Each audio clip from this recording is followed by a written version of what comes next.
I'm on, by the way, so.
You are listening to another AlwaysMoto production.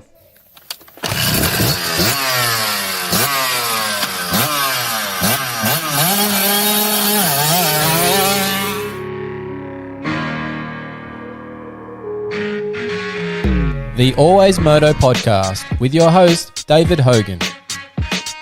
We talk moto events from around the world.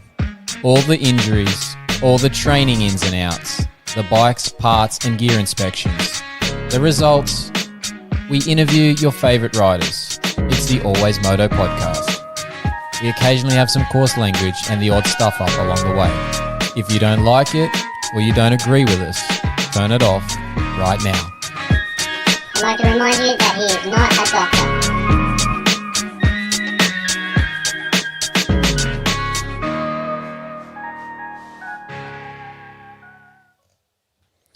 That's right, Moto fans. This is episode 171 of the AlwaysMoto podcast, proudly presented by TechnicMotorsport.com. I'm your host, David Hogan, the Australian physiotherapist that knows the injuries and fitness needs of our sport of motocross and supercross. And as always on the show, we're going to go through everything and anything moto because it's always about moto on the AlwaysMoto network. This week, we're going to talk about the Australian AUSXOpen that's just been run down there in Marvel this past weekend. It was a busy weekend down there for us covering the action. Hopefully, you kept up with it across our social channels. We're going to also talk about this weekend that's coming up. It's World Supercross time for Gold Coast this weekend, as well as the Australian Supercross. It's the final round down there in Adelaide.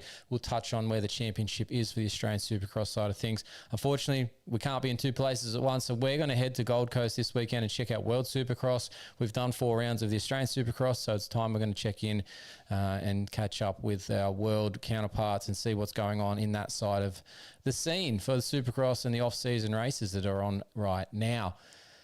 No interview this week, unfortunately. We're trying to set up about 3 different ones, but unfortunately, just with the time constraints we've got this week particularly, as it's a short sort of turnaround. Everyone's traveling either from Melbourne to Adelaide or Melbourne to Gold Coast, or then all the internationals are coming to the Gold Coast, and they've got a lot of travel to get down to here, obviously. A lot of them coming from America, so they've got a fair trek on their hands to get here, and we weren't just able to time things rightly for any of the guests that we tried to line up, unfortunately. But hopefully it means we're going to get plenty of coverage from them at press day and post-race, because I've tried to make sure that they're going to make up for it afterwards. We'll see how that all works out. But we're going to just be me solo, the contractor as well. He's traveling as well. Everybody's traveling this week. He's in Sydney or thereabouts at the moment. He's got a flight tomorrow morning to get himself up to the Gold Coast as well. So flying solo this week. But that's all right. We're going to be able to pull it off here. That's what we've done for plenty of times in the past. Now, watching the racing on the weekend, obviously all those bikes, they're handling those tracks, some better than others, potentially because of their suspension setups. Now, what do these riders and teams all have in common? Well, they're using KYB or Showa suspension parts, and they're servicing them with genuine parts and accessories. Now, KYB and Showa have an Australian distributor, and that's technicmotorsport.com, and they're in Sydney.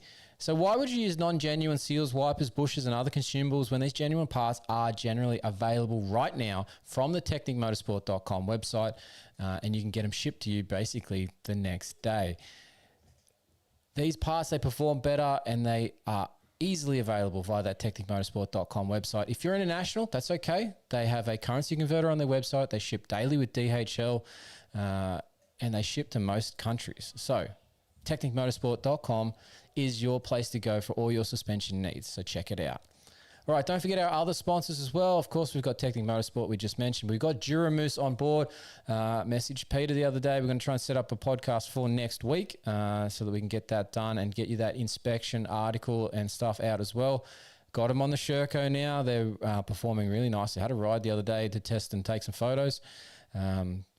Can't complain about the Duramooses. They're perfect. Now, mooses are not cheap. I'll give you that much up in advance. But we have a discount code with Duramoose. You need to check out our show notes or a link in our bio or send me a message and I'll get you that discount code so that you can purchase via the Duramoose, or it's the Outdoor Primal website that you will get the Duramooses from. And you can put in this discount code, get yourself 10% off on your purchase. So if you want to save on some mooses, hit me up. I've got a code for you.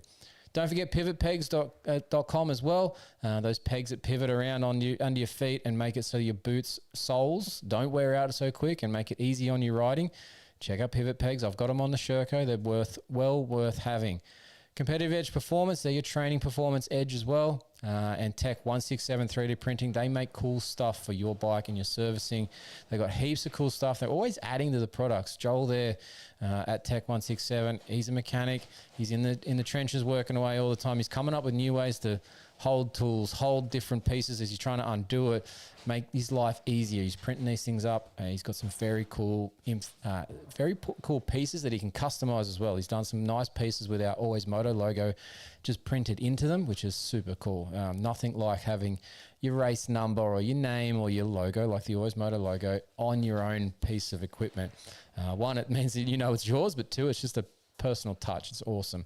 So check out Tech 167 3D printing on their socials to find them as well. Now, support the show. We need support of the show, right? We need to keep these lights on. We've got one pointing on me right now. That's how we see my face here.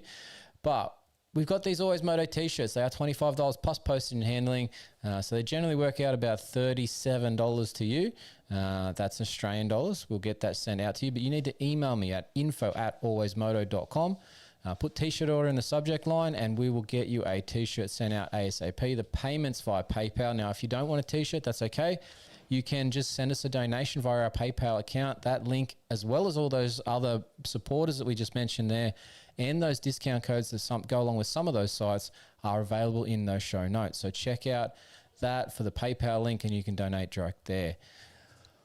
All right, one last thing. If you haven't already subscribed to this YouTube channel, you should do. You should be liking each video when we're watching it. Now, we got a bunch more viewers and subscribers over the weekend from our AUSX coverage. Thank you to all you out there watching and listening now because of that.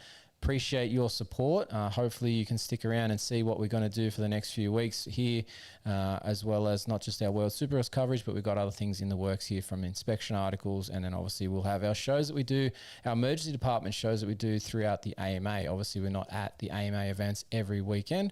Unfortunately, it's not possible for us here in Australia, but we've got plenty of coverage that we will bring to you across that season, track reviews, all that sort of stuff. So there's plenty to come here on the AlwaysMoto YouTube channel.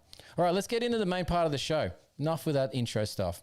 All right, the Lawrence effect. Always at the AUSX, the last 2 years, it's been the Lawrence effect on the crowd. We had 42 to 45,000 last year. It was a massive pressure build-up of ticket sales that led to that event being massive. Obviously, they had that first Motocross of Nations win, that first SMX title for Jet, the Supercross title for Jet as well. Hunter being second in the Super Motocross playoff series there as well. It was a massive thing that they went through last year to get to that point, and it was the first time that they'd come back to the country in something like 9 or 10 years at that point. So the crowd was massive last year. This year it was still big, but not quite to the same extent. We're about 10,000 down on last year. We're in that 30, 32 range. So not quite to the heights we were previously. In the top deck of that stadium, unfortunately, you could tell it wasn't quite the same as the ticket sales from the previous year, but it was still a well-attended event. Now, talking to Jet post-race, if you haven't checked out our post-race interviews from this weekend at Marvel Stadium, we got Jet on the coverage. We had to patiently wait. Thanks to Benny, the contractor, helping me out with the video on this one. We were patiently waiting in the hallway outside their change rooms, deep inside of Marvel Stadium there. We managed to get Jet very late in the night. It was about, 11 o'clock or something, I think it was, when we finally got the interview with Jet. But he did mention that they probably aren't coming back next year, which that probably means that they've already decided that that's not going to be on the cards. And that's been rumoured for a week or so after the Paris round of Supercross as well through other media outlets. So Jet's basically confirming there for us that they won't be back in 2026, which, look, that's unfortunate. That's their choice as well. They obviously get paid well by the AME group to come and participate in this event.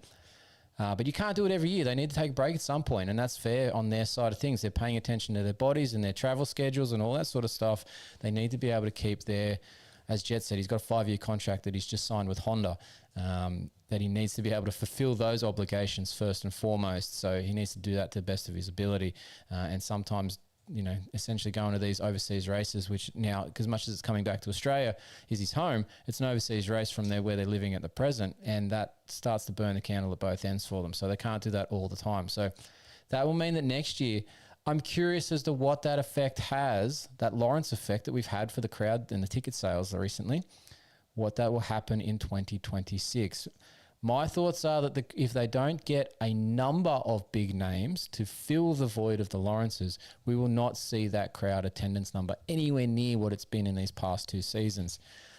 If they don't get like 4 to 5 guys to fill this void, and maybe one of those has to be a Hayden Deegan, maybe one of those has to be Jason Anderson coming back or thereabouts, that is what's going to bring in these guys, like the crowd, to come back down. If they don't have anyone, if they just have 1 or 2 or lower level guys to come and fill those voids, we'll be lucky if we get 20,000, and that's going to look terrible in that massive Marvel Stadium. So I think AME Group's got their work cut out for them in the next few months to try and sign up a lot of overseas talent to come and fill the void that the Lawrences will leave, obviously in the budget and in the eye of the supporters that would come and attend the event, to fill that void, because it's going to be massive if they don't turn up, as we expect they won't after Jet's comments. So interesting to see how that goes, but let's hope that the Marvel round, the AUSXOpen round in 2026 doesn't end up being a massive flop, because there is unfortunately potential for that at this stage. But these past 2 years have been awesome. If you've been there, you know what I'm talking about. The crowds have been insane. The racing's been really good. The tracks have been awesome. Everyone's been having a good event. Obviously, all the Americans that have come down and participated have all spoken about how the stadium is wonderful, massive floor plan, track size, length. It's over a minute in lap times, generally speaking, or thereabouts. So it's a full AMA sort of setup. It's good practice for them leading into the preseason. So they've enjoyed it. We just need to make sure that it's well attended in the future years when the Lawrences don't attend. All right, let's talk about the race itself. It was a pretty cool night down there. Jet Lawrence getting it done in the SX1 class. Nobody was even close to him all day, basically. He was 1-1 in the 2 main events, but he was also the fastest qualifier. He also won his heat race. Jet obviously had a little bee in his bonnet about not winning that particular event in the couple of previous years that he's attended. He attended obviously once in his rookie year, before his rookie season in the AMA in the 250 class. Didn't get the win there. He attended last year, had a little issue, didn't even finish the event. Hunter got the win last year. So Jet had a bee in his bonnet that obviously he had to get this win to tick it off the list, as they say, and he definitely did that. throughout the night there in Marvel. Nobody was close to him. He was very good through the whoop section, as you'd expect, and very good just generally through the whole track. Now, if anyone has heard those discussions about how smooth and how low in the rev range someone like Jet, Hunter, and even Kenny, how they're very smooth riders, if you were able to be close enough to the trackside, as I was at some points through the night taking photos, the one part that I noticed the most was in the sand section, where most guys are obviously trying to get on the throttle hard, get the drive, and fanning the clutch to come out of that, to dig through the sand there, because you're obviously able to rip into it a fair bit. Jet was whisper quiet through that section. It was kind of scary how quiet that bike was through that area of the track. He was just carrying momentum from the moment he touched the sand all the way through.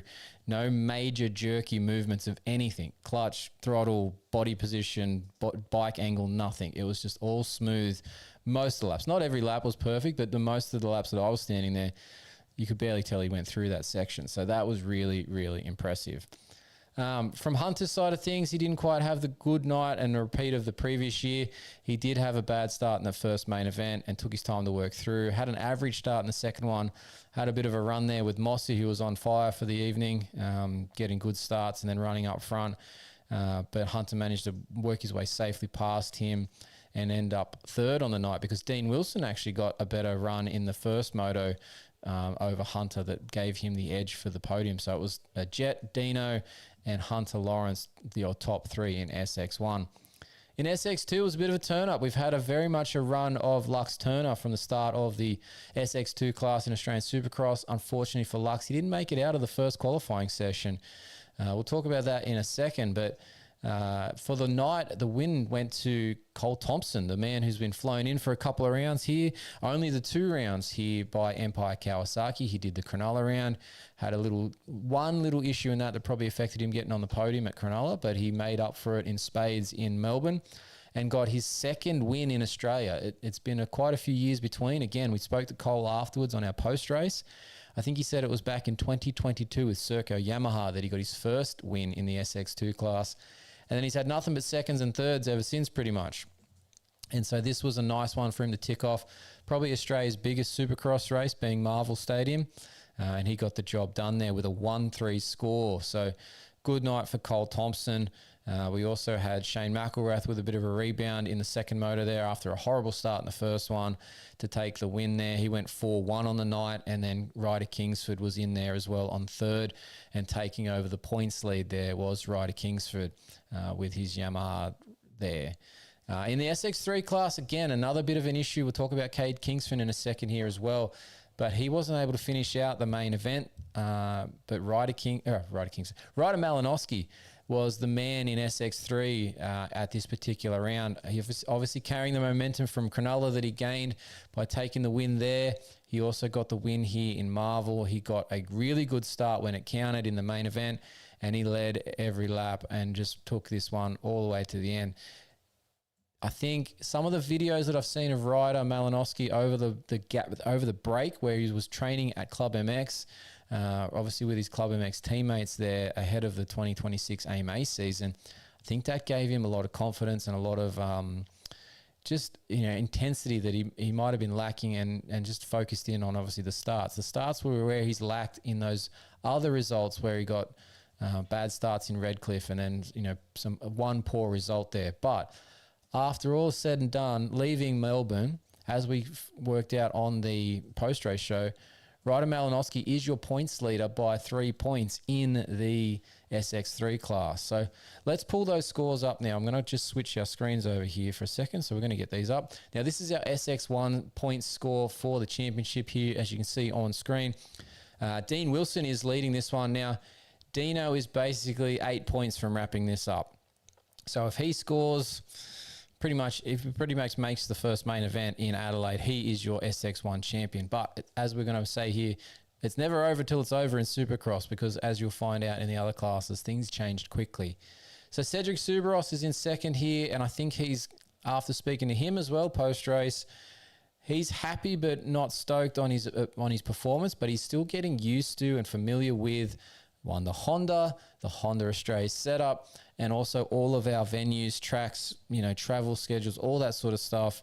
I think if he gets an opportunity to come back next year with Uribe, one, he's going to take it, but two, I think you'll see a much better Cedric Soubeyras in 2026 than what you're seeing right now, because he'll have that experience under his belt.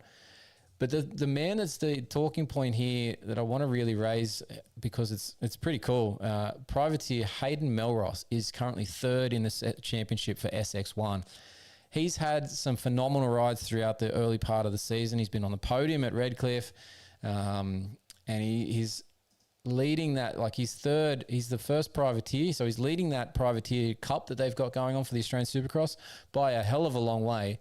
But he's beating names like Dylan Walsh, Mitchell Harrison, Luke Clout, Aaron Tanti, Phil Nicoletti.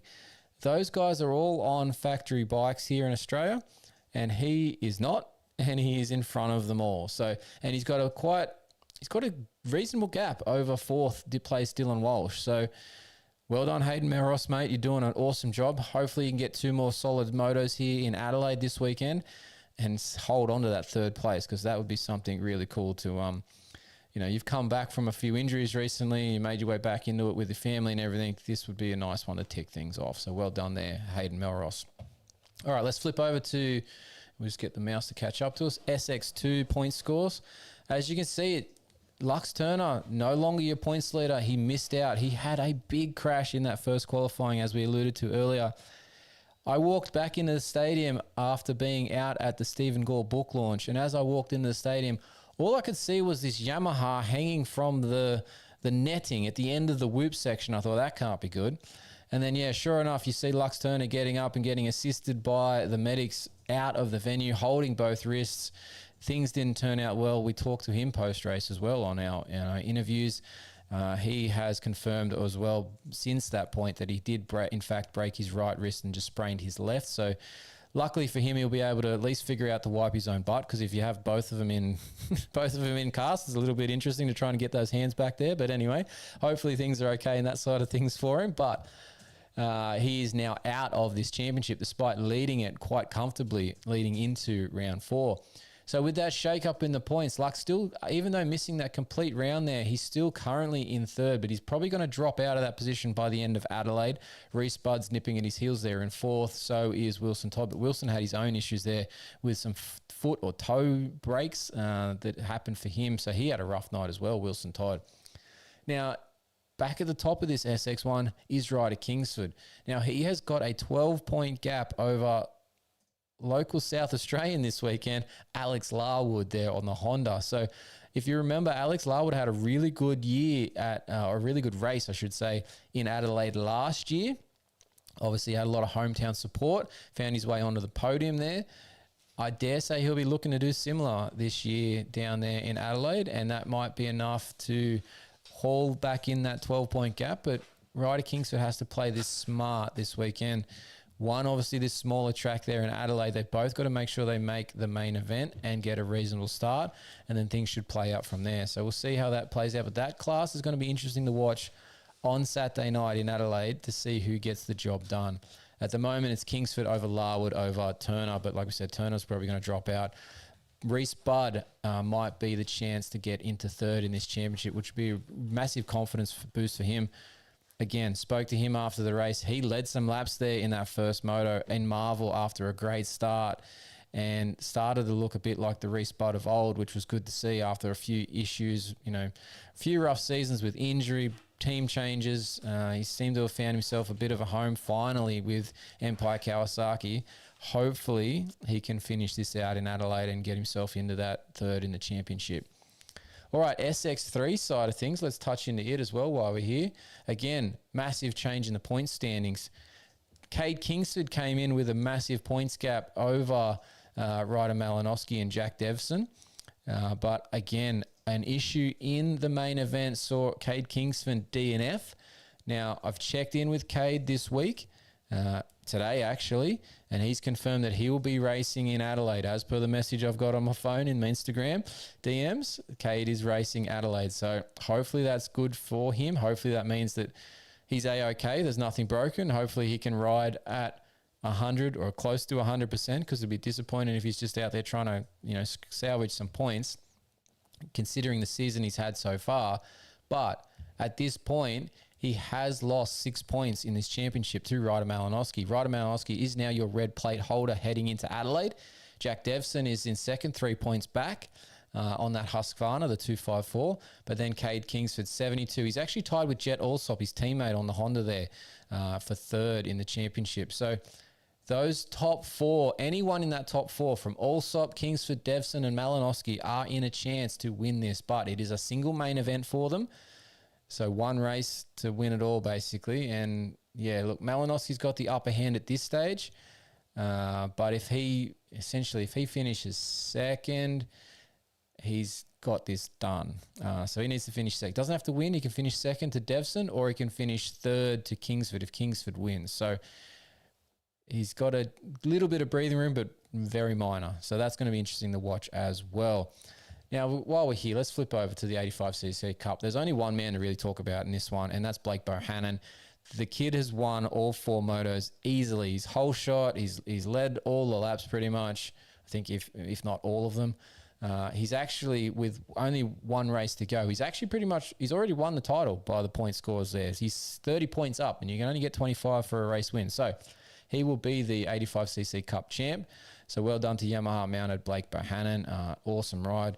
He's only young. He's only small. He's not going to be progressing up a class just yet. He'll probably be back in the 85s next year. One thing I think he needs to work on, obviously, is his size. He's such a small little kid. He'll probably grow here shortly. But I'm yet to see him blitz the whoops. I know he's jumping them really well and consistently, but if he wants to be a good Supercross rider in the future, he's going to have to learn that skill as well. So let's see what he does. Maybe that's something he puts in the back of the mind to learn for next year's thing when he gets a bit bigger, because I think that's part of the problem at the moment. I don't think he's big enough to quite do it. So he's playing it safe, and he's obviously very capable on the rest of the track. All right, let's flip our screen back and we'll keep talking here on the AlwaysMoto podcast. What's next? I'm going to have a little bit of a dig here. Our Australian number system, I've brought this up previously. The numbering system in Australia is terrible. I'm going to make note of something. On press day, I think it was. Let me think this through. Press day. Yeah, it was. Apart from Ryder Malinowski, who wasn't on track because they didn't invite any SX3 people, fair enough. But we had Lux Turner out on track, number 9 on a Yamaha. We had Aaron Tanti out on track, number 9 on a Yamaha. We also had Adam Cincerulo out on track, number 9, luckily on a Kawasaki. But we had 3 number 9s on track at once on press day when we're trying to promote this to the casual fan to come and buy a ticket. How confusing is that? And then if you throw in the fact that Ryder Malinowski is number 9 on a Yamaha, we essentially have 3 Yamahas with 9 planted on it, and then we're throwing in a 4th one with a 9 on it that just rides out during, opening ceremonies and then never to be seen again. I don't know how we can do this. We've got to figure this out moving forward. We can't have repeat numbers in a championship that we're trying to promote to people that aren't necessarily great fans of the sport to come and buy tickets. It needs to be much clearer. We need to do that system like the AMA where you earn a number and there's no repeat numbers, and anyone who doesn't earn a number has to take a 3-digit. That's the only way that we can get this, and no duplicates of it. If you're riding Supercross, there's nobody with the same number. It has to be done. AME, make this happen. It's too confusing. We can't have 4 number 9s on track. That's ridiculous. All right, let's get down to business for this weekend. Obviously, Adelaide's happening. We've just run through those championship standings for the Australian Supercross. But from the other side of it, the clash of series, let's say, World Supercross versus Australian Supercross. Unfortunately, this is the weekend where it's all gone sideways, and they're on the same time in 2 different states, in 2 different parts of the Australian country. So you can't get to both. You can't have the riders do both series. Everything's separate. It's ridiculous. But World Supercross is on the Gold Coast this weekend. Seabus Super Stadium is the venue for it there in Robina. Is technically the suburb there, but they're calling it the Gold Coast because it's pretty much right there. Now, interestingly enough, been looking at the venue, transport towards it and getting towards the venue is going to be very interesting. There is no parking at this event, unfortunately. There's no parking lot nearby. There's no street parking. They do special event parking permits only through that area. So unless you live in the area, you can't park on the streets. So you have to basically use some form of public transport or be dropped off and picked up by, significant other, etc. So it's going to be interesting to see how that affects the ticket sales and everybody in and out of the venue. But otherwise, the race that is this weekend will be basically the SX1 class, Tomac versus Roczen. Tomac's your wild card in 2025, despite holding the number one plate because he did the entire series last year. He's on that KDM again. He had a pretty good run there in Vancouver last time out for the World Supercross Series. Kenny didn't keep with him completely through that one. They split. Kenny took one of the 3 wins away that night from Tomac, but Tomac, we'll see after having another couple of weeks on the KDM, does he step up even further, or does he actually find things a bit different being on another surface in another country, etc.? So we'll see how that plays out, but I believe that that's where the race is going to be for SX1, is between Tomac and Roczen. The thing that we'll keep an eye on, but Jason Anderson, Hayden Deegan, these two have the ability to step up into that battle with Tomac and Roczen. And I say that because they're both progressing, learning new bikes. Now for Jason Anderson, it's the fact that he's learning the new Pipes Motorsport Group's team Suzuki bike. And for Hayden Deegan, it's obviously that step from the 250 to the 450. Now, Deegan had a little bit of a disadvantage in his opening race that he did with World Supercross because he didn't get his gate pick in their system that they'd used to, for the entire night. He then got last gate pick because he didn't get it in on time. Ideally, he's learnt from that boo-boo, and that doesn't happen again this time around. So hopefully he has a better start position, which will then potentially improve his overall results. But like I said, the fact that he's had a couple more weeks on a 450, same with Jason Anderson with the Suzuki, do we see them step up? Because I saw significant improvement in Jason Anderson, particularly last time out in Vancouver. You can start to see the Jason Anderson of old, and I think that Suzuki's actually really going to suit him if he applies himself and the team applies themselves as well. So keep an eye on those two guys as well. But look, the SX1 class is kind of between Roczen and Tomac for this weekend. Roczen's got a massive points lead in this one. We'll get to the championship standings here in a second, but still no real confirmation over what Roczen is doing, if he's technically a wild card or if he's doing the whole series. It's sort of up in the air. We'll try and find that out over the course of the weekend, and we'll put something out about that if we do confirm that either way. But the interesting post that I saw from World Supercross on the social channels this week was the battle for second place, and I felt that was a bit of a degrading comment towards Jason Anderson, Christian Craig and Joey Savacci, but that is essentially what they are battling for at the moment. It just didn't seem right that the series promoters were putting that out there on the socials as well. Anyway, they did. But that's for the other guys involved in the series. That's where they're at this stage. Savacci and Christian Craig, obviously with the Quadlock Honda team, the Australian-based team, and Yuriv Konski. They have a signing going on with AME as well. Not AME, AMX, I should say. AMX stores up there. So they're doing that on the Friday night before the event. There's plenty of actual signings at local dealerships going on because of this event, which is kind of cool.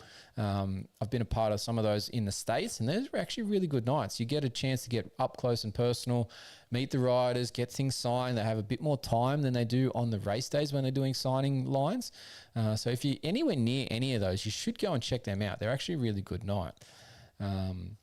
But yeah, that's the SX1 class. As much as Savacci and Craig are in there, they're just not on the same level as Tomac, Roczen, Anderson, Deegan. So we'll have to see how that all plays out. Maybe they can get in there and spoil it. We'll see. In the 250 side of things, it's been nothing but Max Anstey, right? SX2 has been Max Anstey all the way. I brought up to Shane McElrath in our post-race interview my theory about the Star Racing bike being just a step above his equipment and his readiness, because that team, the Star team, just has all that stuff, all that factory knowledge. They're running so many bikes. They just have such a big program that they know all the ins and outs of that Yamaha and how to prepare it and how to send it overseas, etc. That I just feel that consistency and availability of parts and whatnot is just a touch above what the Quadlock guys are capable of, and if that was causing a little gap for McElrath. And He didn't quite exactly answer my question, but I got that because I feel like he was sort of somewhat answering it sideways, if that makes sense. But McElrath is battling that clutch and trying to work out what to do with it on the 250 since stepping back to it for these World Series and Oz Supercross Series. But Max Anstie is just dominating. He's won every moto in this SX2 class for World Supercross.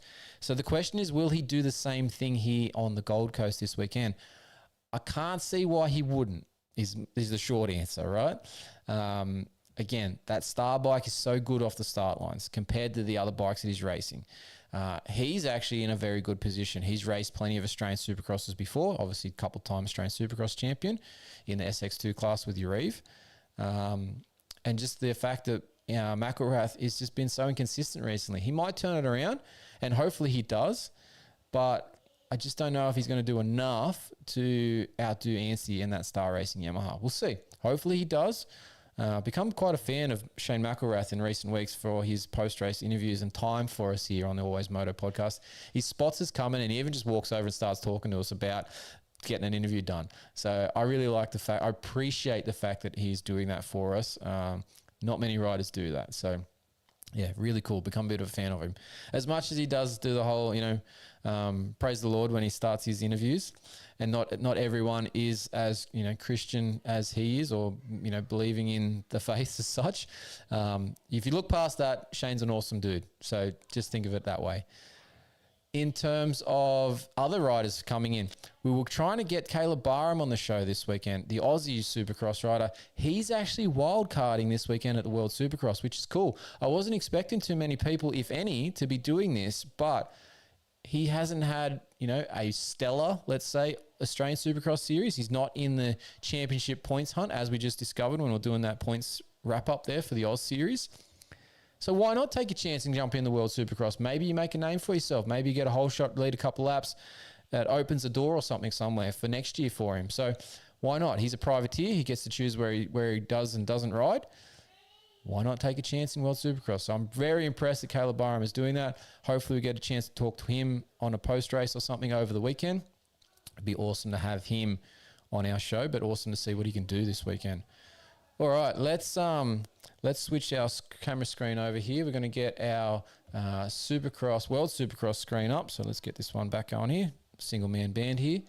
All right, these are the events. So these are the standings. Here's your SX2 standings. Obviously, Anstie with that perfect score there, 90 points over. So he's got,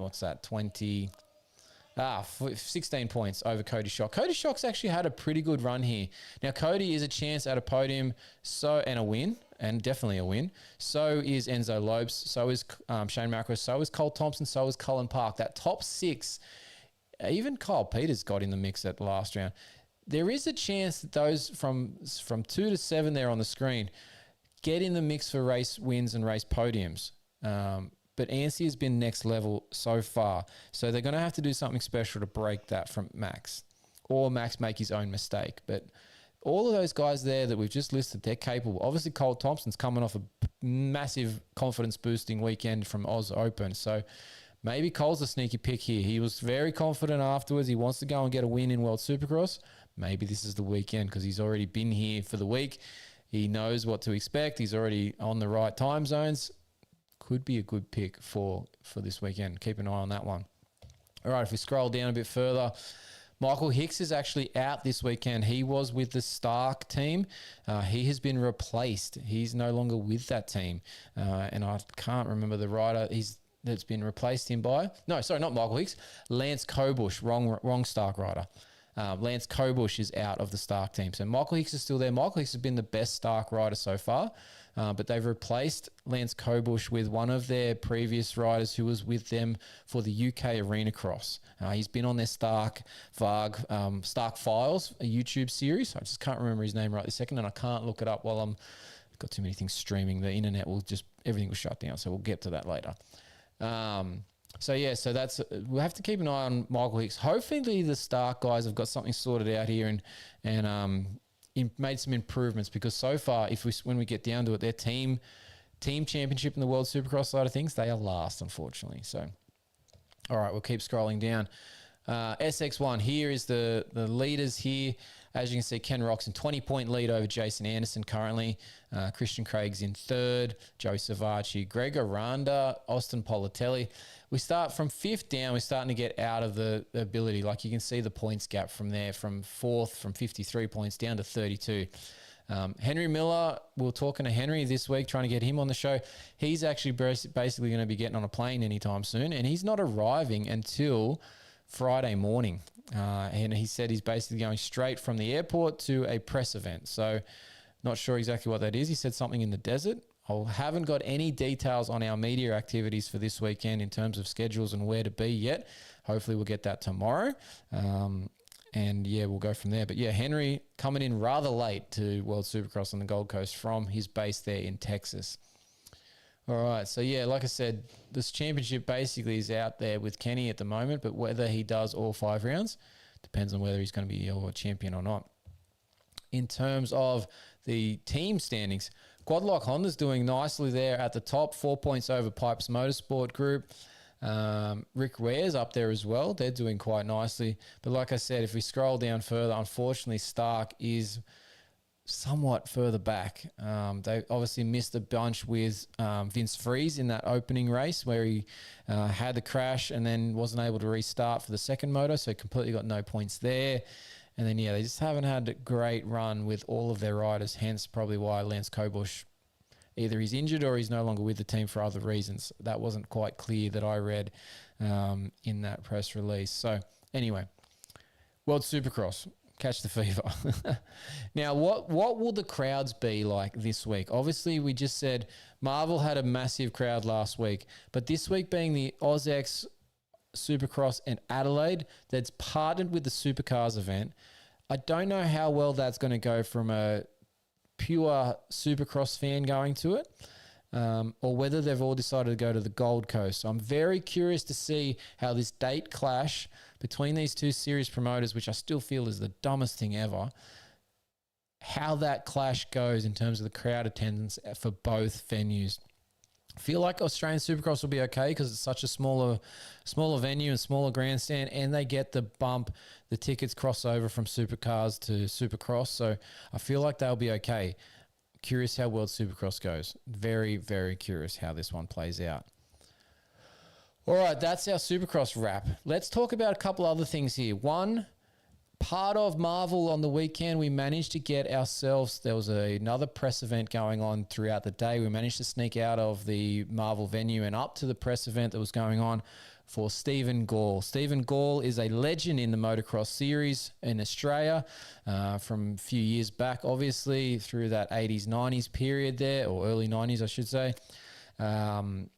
Gawley, multiple time Mr. Motocross champ, Australian champ, sprint car winner, done everything you can think of just about with motorcycles, does adventure riding now he's in his 60s or whatever it is he's now.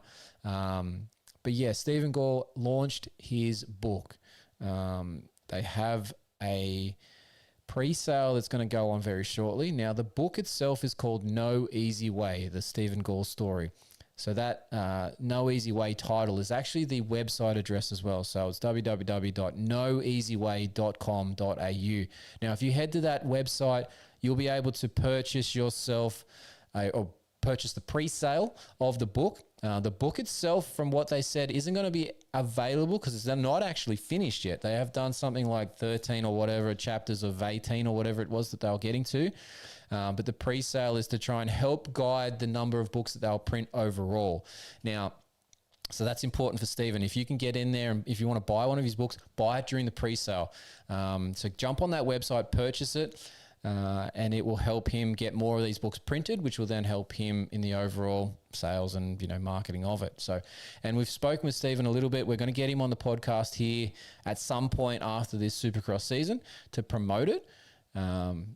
But it's going to be a cool book. It's going to cover all sorts of stuff. There was some pretty cool stories. I don't know if anyone out there remembers, there's a photo of Stephen. It's black and white, I'm pretty sure. And he's riding along and he's got the front tire hooked up over the handlebars and he's riding on the front, bare front rim. He talks about that story in the book. He talks about the time that he's training with James Stewart He talks about all sorts of stuff. He had Craig Dack there talking about the book. He had Kyle Webster there because obviously Stephen has been a part of the Motocross of Nations teams recently, or even for many years. He was a rider. He's a team member. He's now part of the coaching staff. He talks about his AIS time. Stephen was the guy that got the AIS, the Australian Institute of Sport, to bring on a motocross program. So all of these stories are going to be in this book. So it was cool to be a part of that little press event, that release of that book. We've got some photos and stuff. We'll put some of this content out over the next few days. And obviously when we get to talk to Stephen. But yeah, the main part of this, jump on that website, noeasyway.com.au, buy a book for their pre-sale. I think it'll be a cool read. It's going to be, I think they said it was like 300 by 312 or something book size. It's like a hardcover coffee table top book apparently.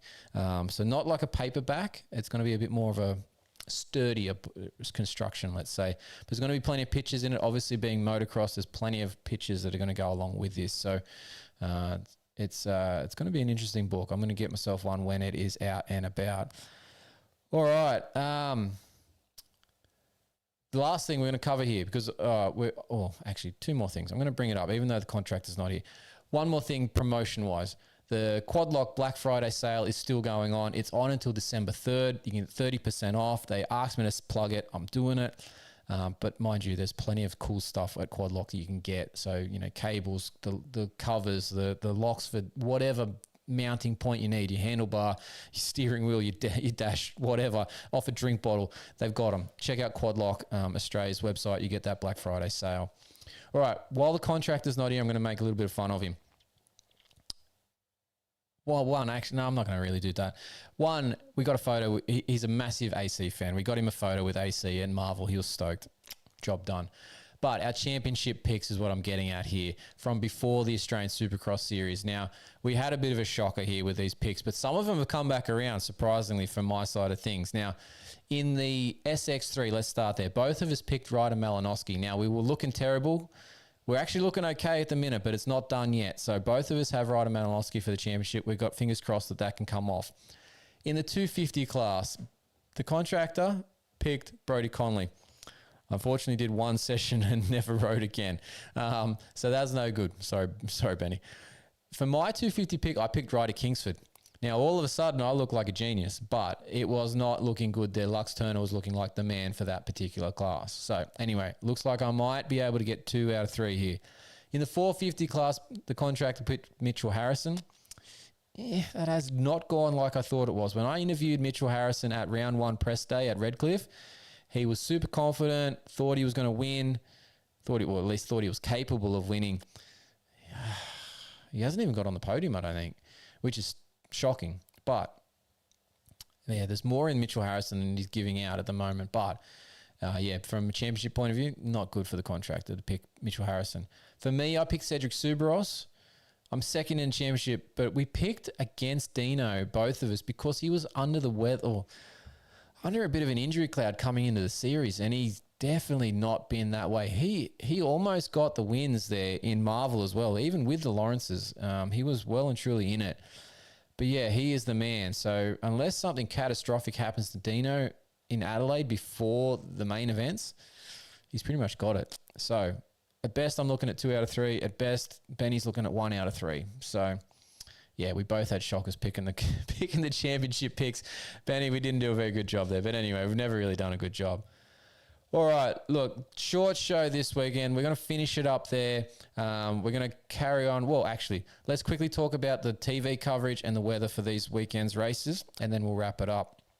Obviously, for World Supercross, if you're in Australia, you can watch the World Supercross on 7+.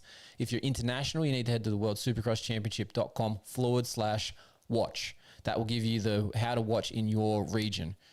For the Australian Supercross, it's KO Freebies, which is part of Fox Sports. But KO Freebies, it's DAZN, that DAZN website or streaming site for American listeners, watchers.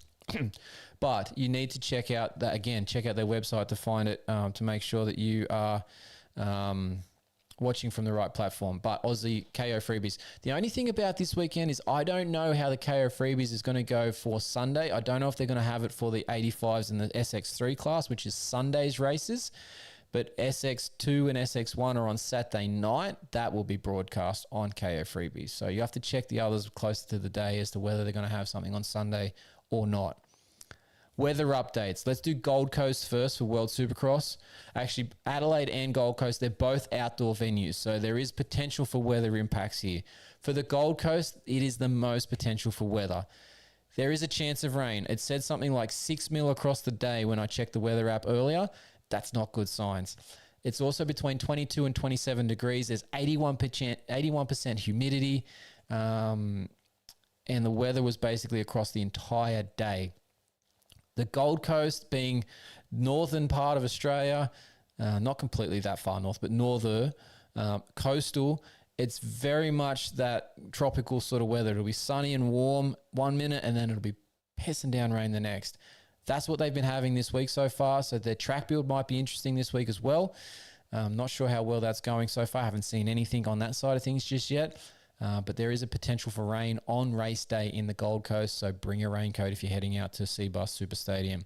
In terms of Adelaide, it's going to be sunny, 12 to 17 degrees, but 12 to 17 degrees, you're going to need a jumper. It's Adelaide. It's going to be cold. So take a jumper with you to Adelaide, you'll be fine. All right, that's it. Let's wrap it up. Upcoming events, obviously World Supercross this weekend in Gold Coast, AUSX in Adelaide. The following weekend, December 6th, is round 4 of the World Supercross in Sweden. The weekend after, the 16th of December, is round 5 and the final round of World Supercross in South Africa. That's all the events until January when AMA kicks off. So great show. Thanks for you guys and girls out there for watching and listening. Don't forget to send us your t-shirt orders to info@alwaysmoto.com so we can get you some t-shirts and you can rock them at the next race. That'd be cool. We want to see them out and about. Don't forget to follow on socials. Make sure you subscribe to the podcast on here, on YouTube, and on Spotify or Apple Music, wherever you listen to it. But subscribe to the YouTube channel. That would be very much appreciated. If you're checking out our written articles, you need to head to fullnoise.com.au. We've got all of our inspection articles, bike tests, etc. They're written up over there on Full Noise. Thank you to Gary over there for having us. But that's it for another show. Thanks to technicmotorsport.com, Duramoose, Pivot Pegs, Competitive Edge Performance, Tech 167 3D Printing for all of the show support. Thanks to the wife and kids for letting me get this done. Thanks to the contractor for helping out when he can. Not tonight, you do, Jack. Joking. But that's it. We'll see you at the track.